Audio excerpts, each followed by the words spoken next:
Hello, everyone. Thank you so much for joining us for another Thursday live webinar. My name is Erin Schertz, and I'm with FamilySearch. And I'm so excited because this is my second time moderating this webinar for Chandra Schmidt, who is here with us today.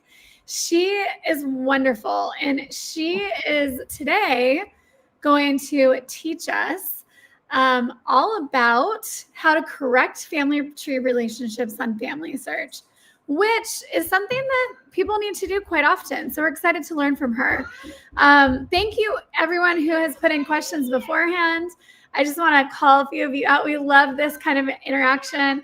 Kat says this topic is perfect timing. Sounds like Kat has some work to do, and you're going to be able to help her looking forward to learning how to fix a new problem. And thank you so much. And Raina, hello to you as well. If you are watching, please tell us where you're watching from. We love to get to know our viewers. Like, this is an actual classroom. That's the beauty of doing virtual work today, right? Lola says hi, hello. Hi, Lola. And I just want to do a quick introduction of Chandra. So before I pass it over to her, Chandra started on her family history journey in 2020 by researching her husband's family during the COVID-19 pandemic. I think a lot of you might have a similar story. There was a lot of time there that we had to do work like this. Soon after, she decided to look into family history research and genealogy as a career option. Chandra graduated with her AAS in family history research through Brigham Young University, Idaho, in December of 2024. And 2025, this year, she got an internship position with the FamilySearch Library in Salt Lake City. She's currently planning on starting the process to receive her accreditation through ICAP Gen later this year. And we are so fortunate to have her here. You're in for a treat. Thanks, everyone, for coming. Make sure that you put your questions in the chat. At the end, Chandra will be able to address them and make sure that you get answers to everything. If you are watching the replay, still ask your questions, because we moderate this and go and look back and we answer your questions after the fact. So even if you're not joining us live, please ask your questions so we can get answers for you.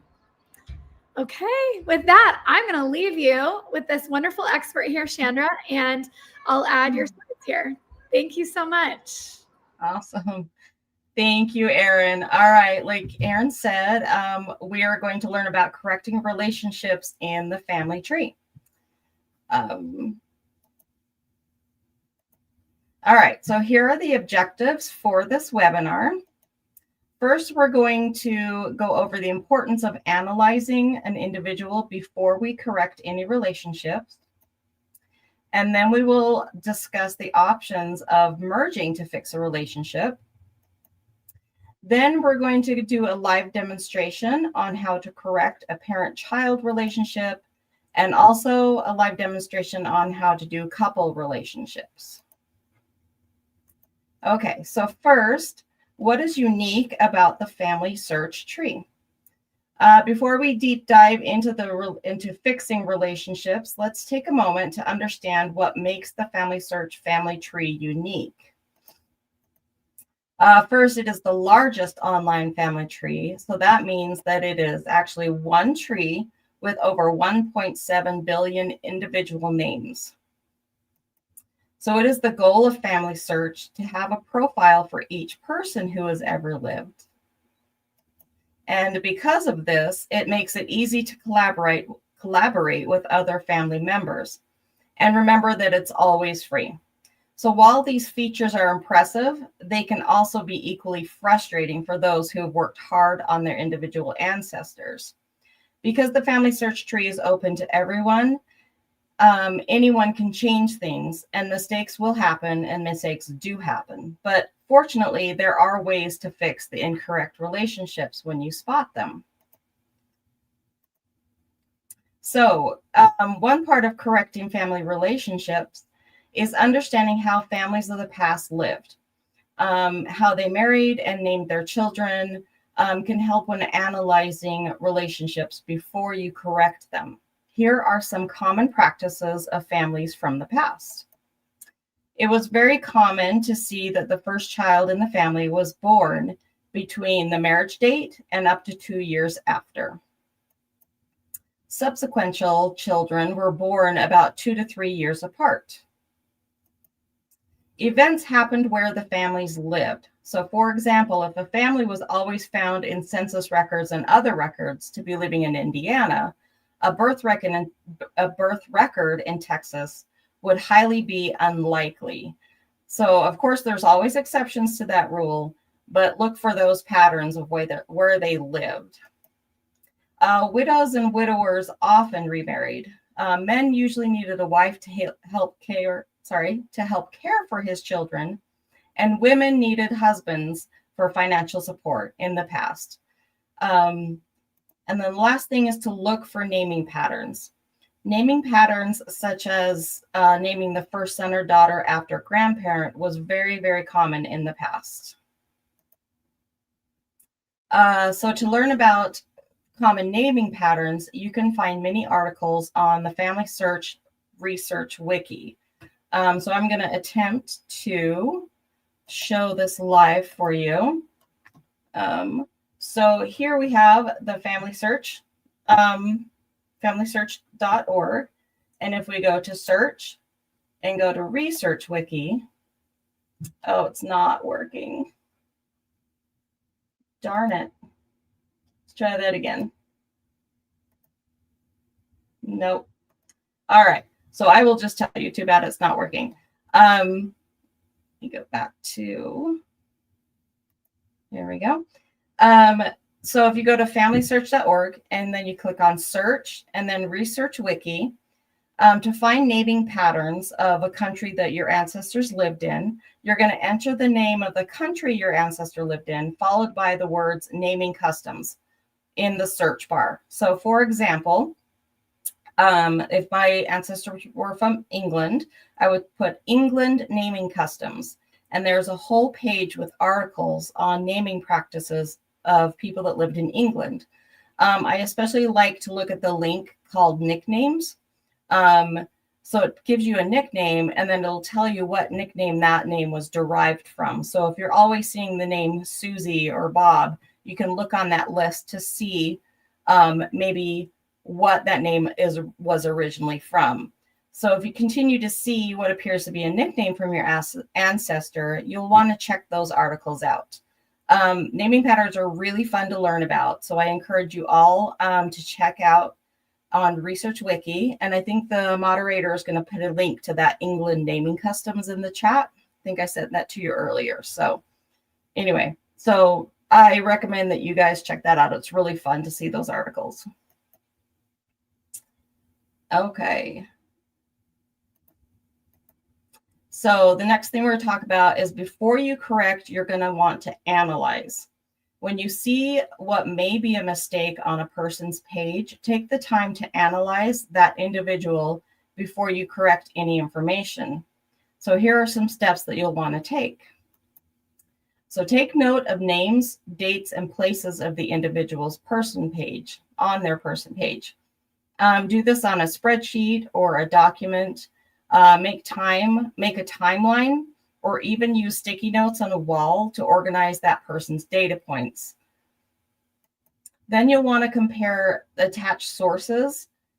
Take time to go through those sources that are attached to the person, or write down all the key information from those sources so that you can compare and analyze.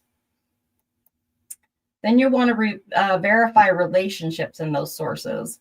Note any discrepancies. Here you can note nicknames too. Consider why the information differs. Choose the source with the strongest evidence.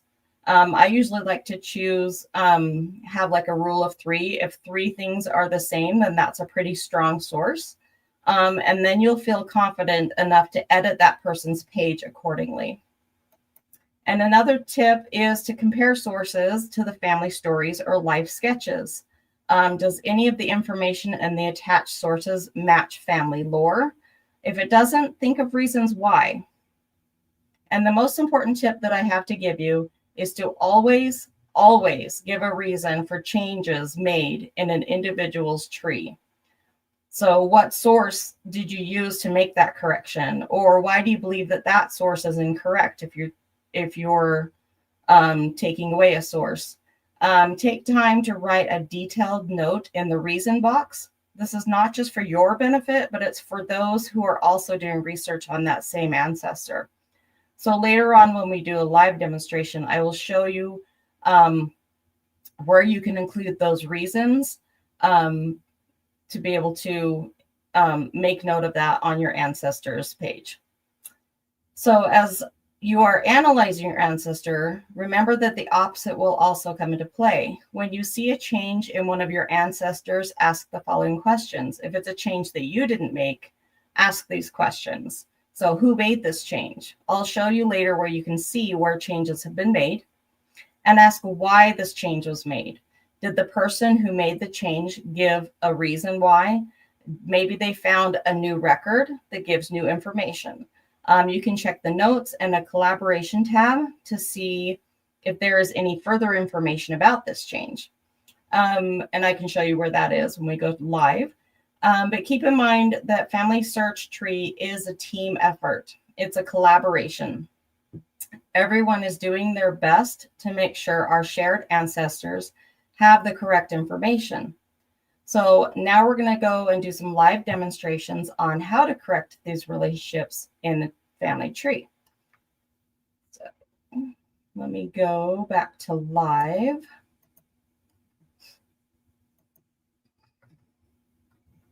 All right, so first we're going to start at the beginning. This is the FamilySearch homepage. And first you will need to sign into FamilySearch, or you will need to create an account. Remember that the FamilySearch accounts are always free, and personal information of living people is always kept private, and FamilySearch will never sell your information to other companies. So to sign in, you're going to go up here to the right-hand corner of the screen, and you can choose either sign in or create an account. So since I already have an account, I'm just going to click sign in. And I have all of my sign information saved, so I can just sign in again. All right, so once we are signed in, we are going to navigate to our tree by clicking up here, this first tab, Family Tree. And then the second option down is just tree. So just click on that. And it's thinking.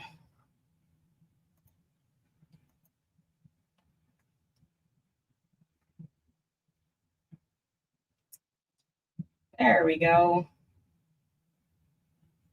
All right, so here are some members of my tree. Now, all of these people are deceased, so we don't have to worry about any private information being shown. So first, we're going to go over here to Eugenia M. Cole. We're going to click on her name, which is going to bring up this sidebar with her information. And then we're going to want to bring up Eugenia's person page. This is how I usually do it. Of course, you can do it your own way, but I like to keep a tab with my tree, and then I like to do a right click, or I learned for Mac users, it's a control click. And then I'm going to open that link in a new tab, which opens her up over here. All right, that way I still have my tree, and then I have Eugenia's person page. So the default of FamilySearch will always be to start on the Detail tab here, but there are other tabs here that you can play around with. So here's that Collaborate tab, or it will have notes that people have left. So as you can see here, I just did a testing note. But let's go back to her details. We're going to scroll down until we get to the section called Family Members. So this column on the left will have Eugenia's spouses and children. And as you can see, she has, let's see, we're going to open up, there's no children there. This one has 8 children. And this one here, she has 5 children. So it's a little bit of a mess, but we're going to fix that.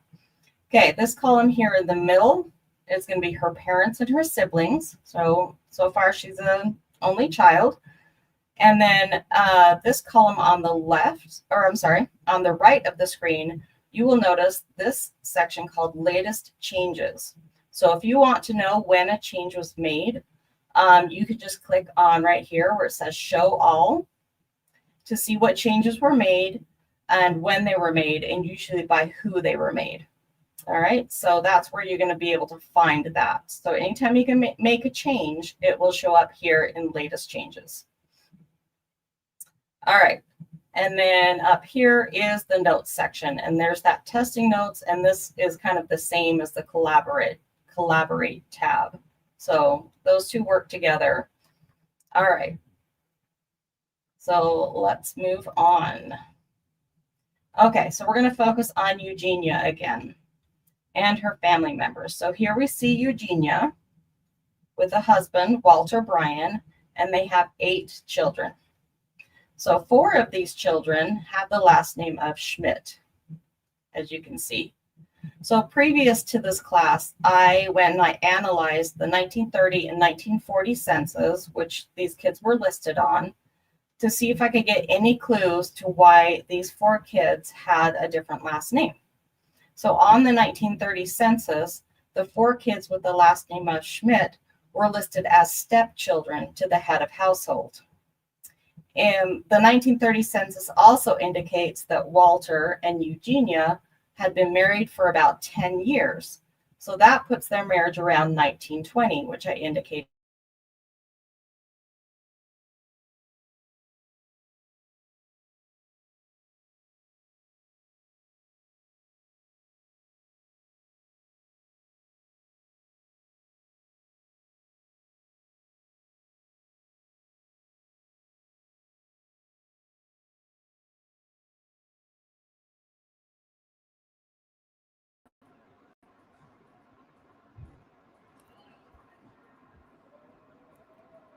Is it frozen for anyone else? Can you comment if this is frozen for you?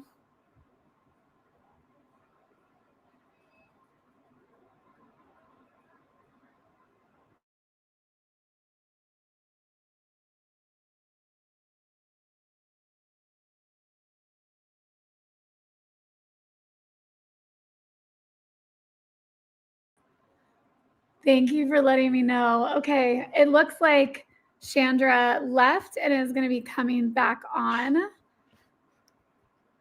Just when it's getting good, right? Isn't that always the case? So please, yeah, okay. Everyone's saying it's frozen, it's frozen, it's frozen. Oh, she's back. I'm back. I'm so sorry. Oh, that's okay. I was just chatting with some of our viewers. It looks like we lost your deck as well. Okay, yeah, let me reshare my screen. Where did I end up with? Well, now that you're putting me on the hot seat, I can't remember. Here we go, though. Hold on. Okay, darn it. That's probably, does that look right? Going at a clip. Wonderful. I'll let you take it on from here. Thanks, guys. Yeah, it froze. Okay. I'm not sure. Can anyone put in the chat what the last thing is that you remember me talking about before I froze? And I can start from there again.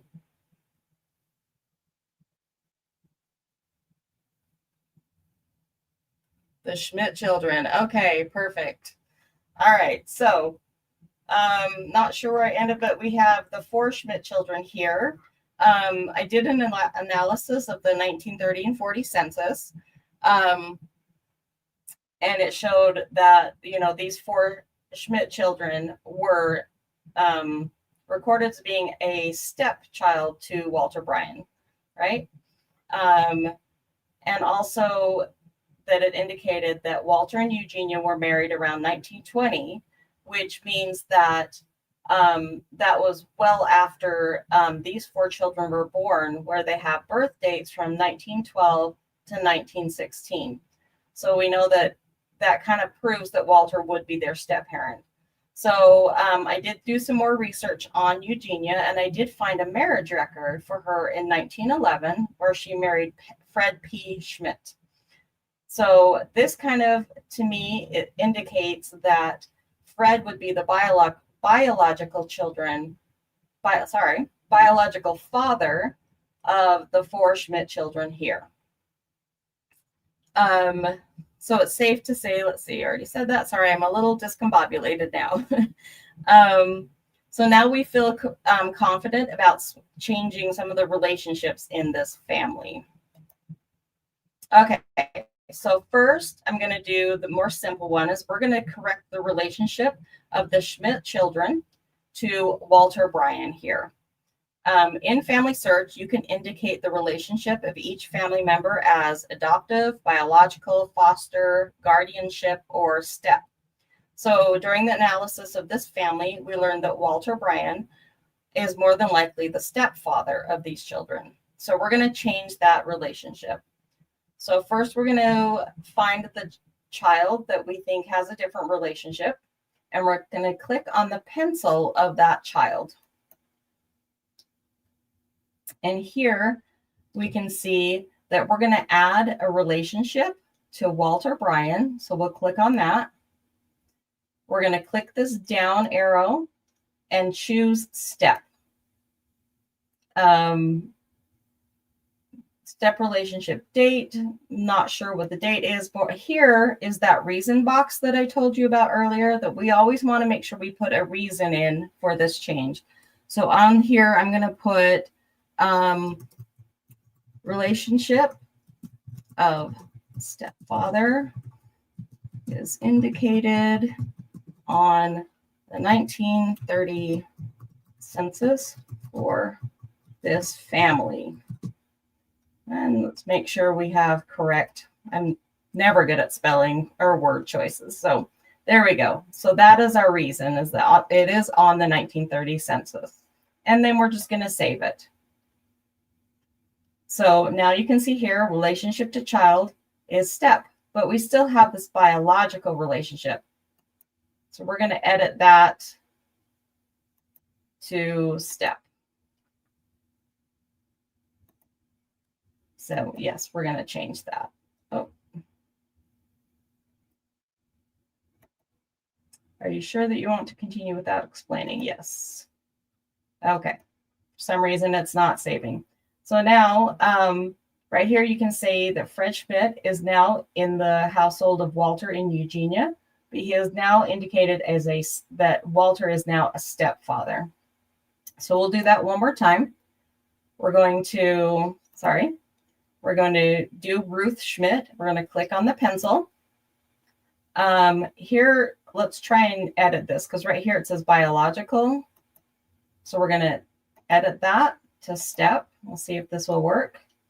We're going to say that relationship of stepfather is indicated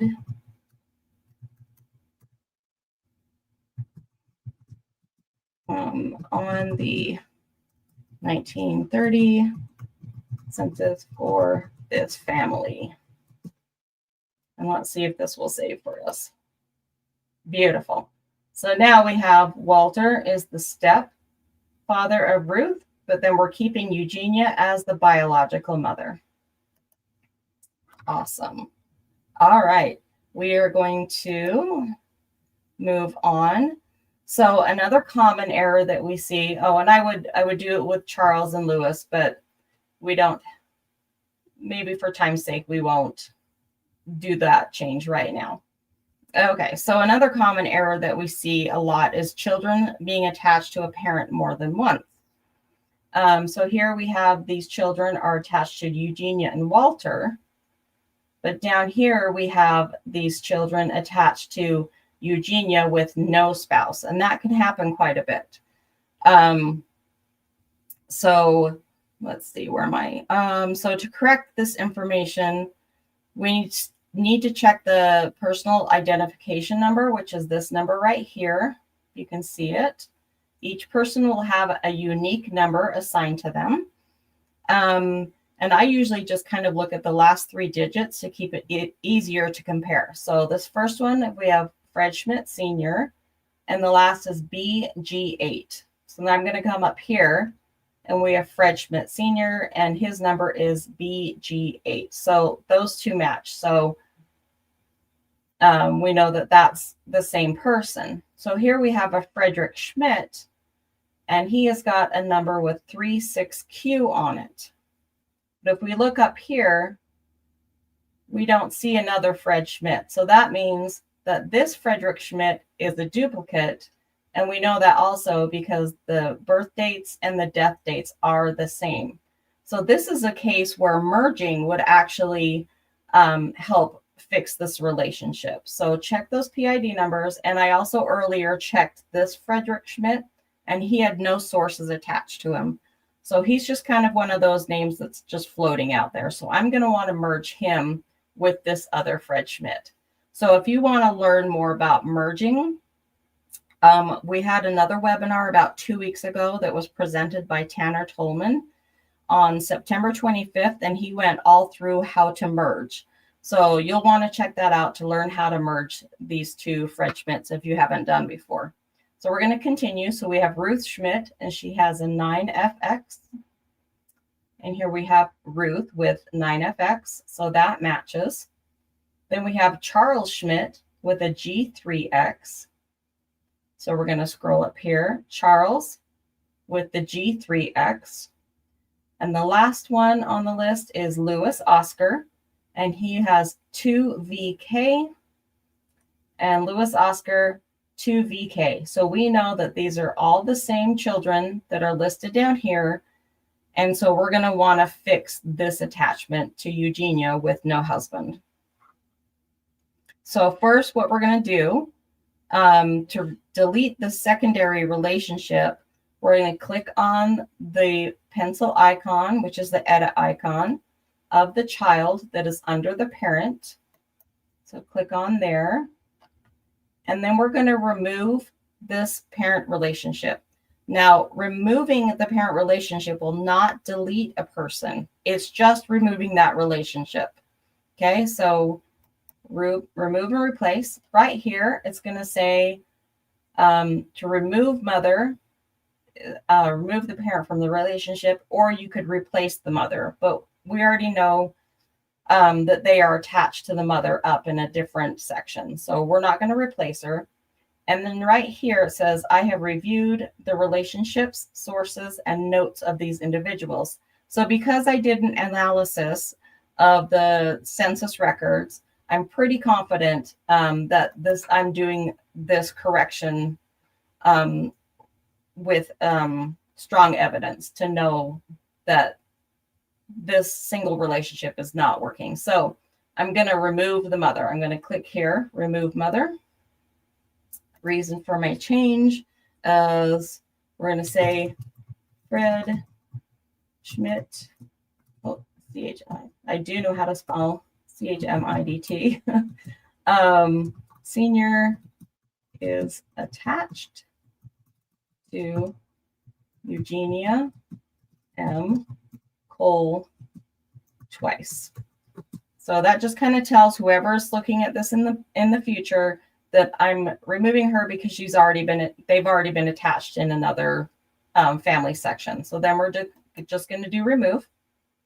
So if you know Frederick Schmidt Sr. is gone here in this relationship, but he is still connected with Eugenia up here in this family grouping. Okay, so let's do that again. So we know this Fred Schmidt will need to be merged, so I'm not going to touch him, but let's do Ruth again so you can see it a second time. So we're going to click the pencil to edit. We're going to remove the mother, and then we're going to click because we know we did our analysis and we are very confident on this removal. So we're going to click the box and we're going to remove the mother. And again, we're going to type out Ruth Schmidt is connected to Eugenia. Really, I can type. M. Cole twice.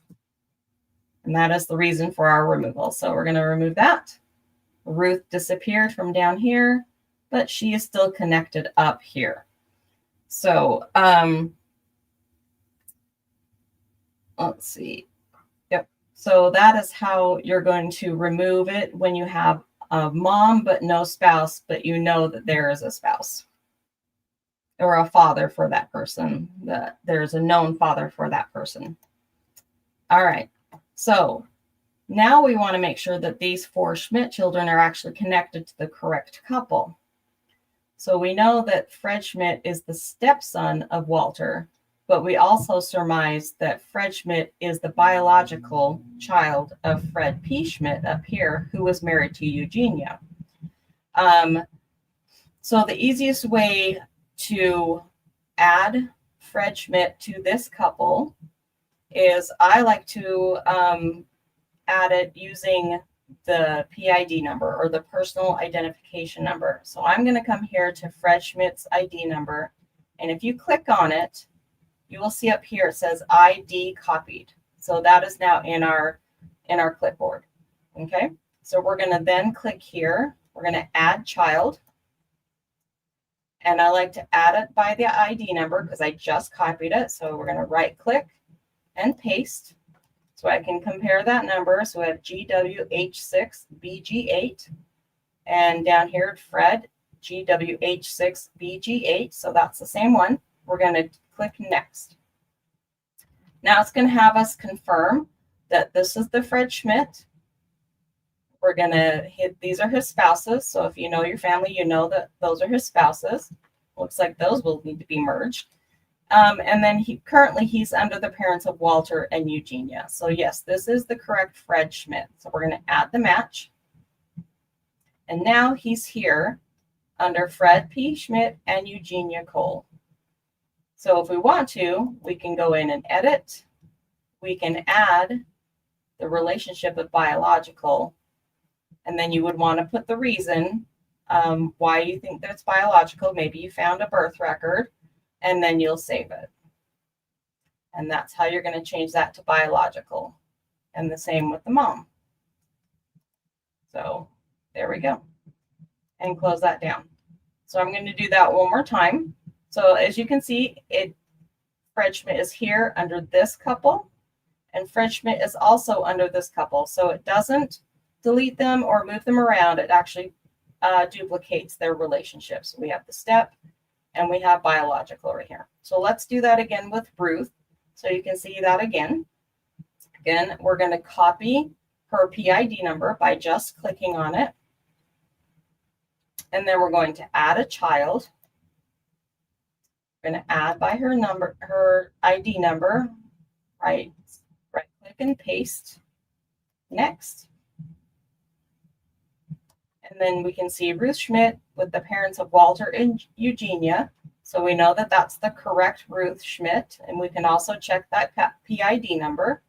And then we're going to add the match. And here she's up here now with Fred. So then I will want to go through and click on that and make sure she is connected to them as biological. All right. So let's go to the next step. All right, so now we're going to learn how to correct relationships within a couple. So we're going to go to a different couple on my family tree.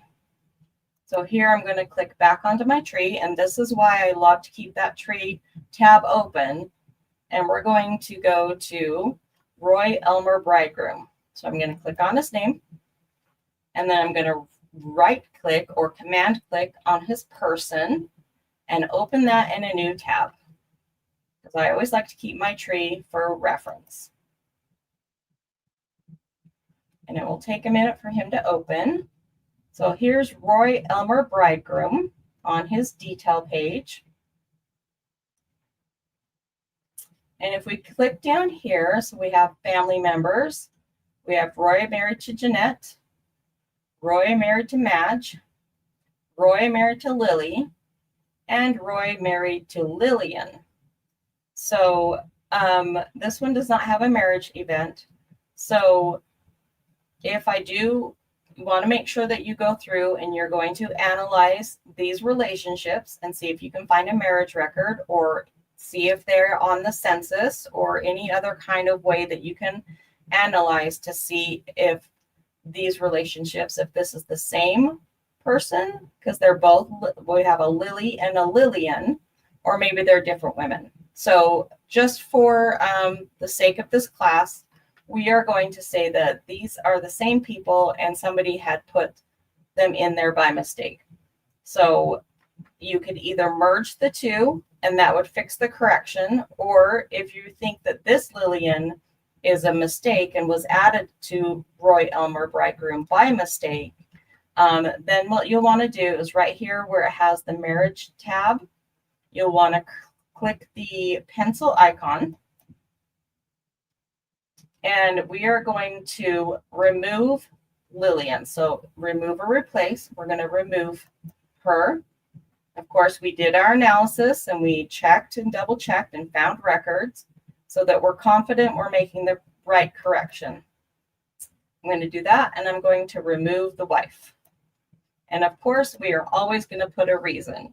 We can say further analysis determined that Lillian Marjorie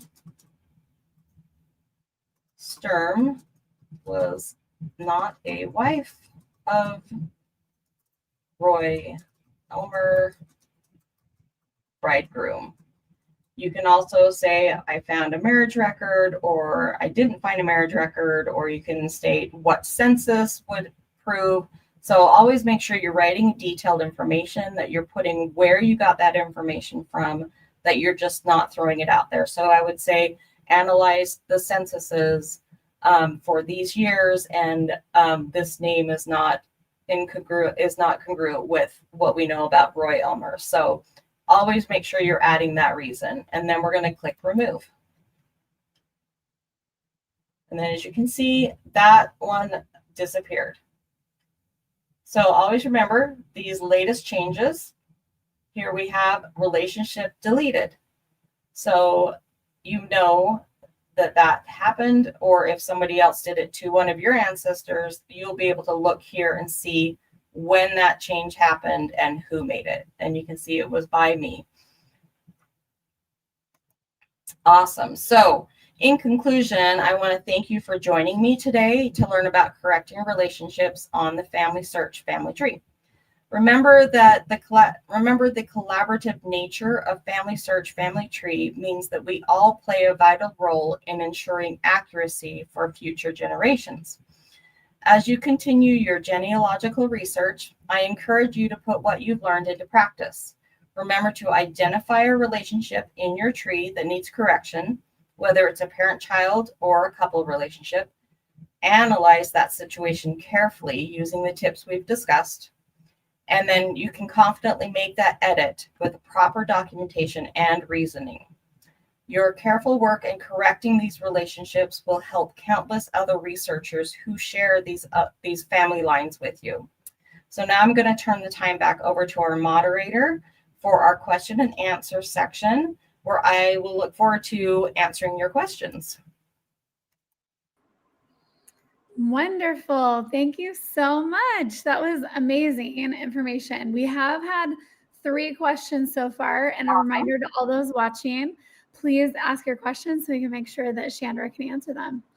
Our first comes from Danny Kasilkowski. I hope I said that right. When will they fix the problems with merging different profiles that were added by mistake, just like Ancestry does? Any thoughts on that? Ooh, let me think about that. When will they fix the problem with merging different profiles? Not sure what problems you're referring to. If you have questions on merging, I would suggest that you watch that webinar from September 25th. That one's going to have a lot of information. Without knowing this specific problem, not sure that I can answer that one.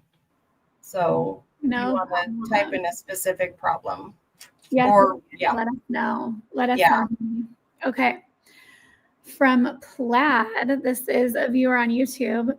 Family members with relationships, both biological and adoptive, but bio not direct ancestral line. Like, for example, the bio mom's sister adopts niece, bio cousin to adopted siblings. Is there a relationship type for that?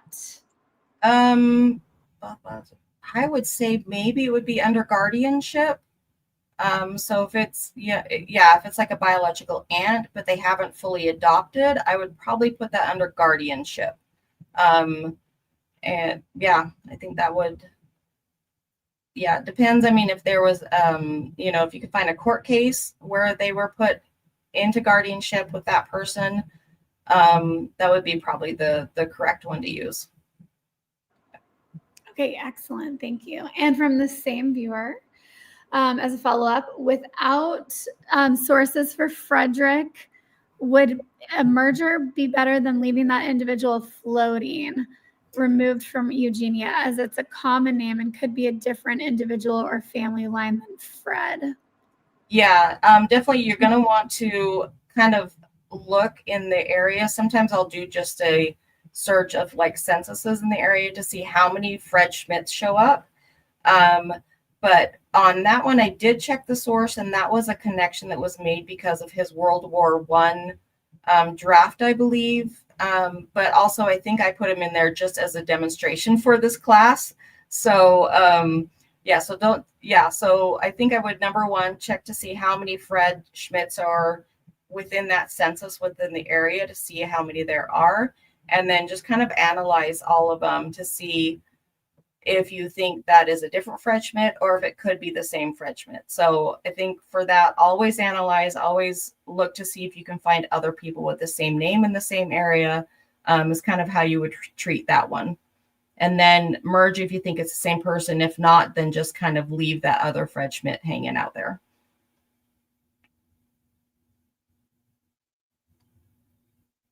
Oh, Erin, I think you're muted. I can't hear you.